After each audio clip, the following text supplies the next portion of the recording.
बुआ please please आप रोइए मत। संभालो अपने आप को साफी। कैसे संभालू भाभी? सावरा जी तो सबके मन की जानते हैं ना, तो मेरे मन की क्यों नहीं जानी भाभी उन्होंने? क्यों? सब्र करो, सब ठीक हो जाएगा। कैसे सब्र रखूं भाभी? कहना बहुत आसान है, पर मैं ही जानती हूँ भाभी की मुझ पर क्या बीत रही है। मैं पूछती हूँ आखिर क्या कमी है मुझ में भाभी? क्यों मुझे एक माँ बनने की खुशी नहीं मिल सकती? भाभी मैं पूजा को अपनी बेटी बनाना चाहती थी। देखो, ये देखो भाभी, मैं क्या क्या लेकर आई थी अपनी पूजा के लिए। देखो कितने सारे खिलौने हैं। भाभी वो जो मांगती ना, चाहे वो चीज कितनी भी महंगी क्यों ना होती, मैं उसे फौरन लाके देती, फौरन भाभी। तो फिर वो मेरे साथ खुश क्यों नहीं रह सकती भाभी?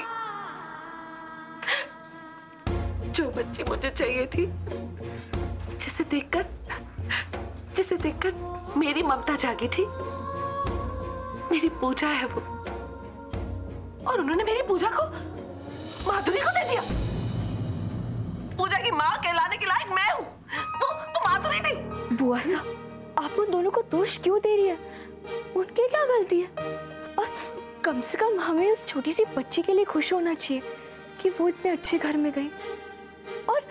और फिर अच्छी बात तो ये है कि वो यही जयपुर में है, आपके पास में है। देखिए ना, गोविंद जी ने अब तक उसे आपसे जोड़ कर रखा है। बुआ साहब, हो सकता है कि आपको पूजा मिल जाए।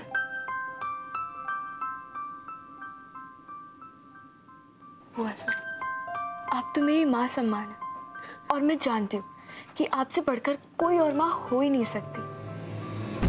नहीं, मैं अब किसी भी बात से खुश नहीं हो सकती। मुझे बस इतना पता है कि मैं फेल हो गई। मैं किसी लायक ही नहीं हूँ भाभी।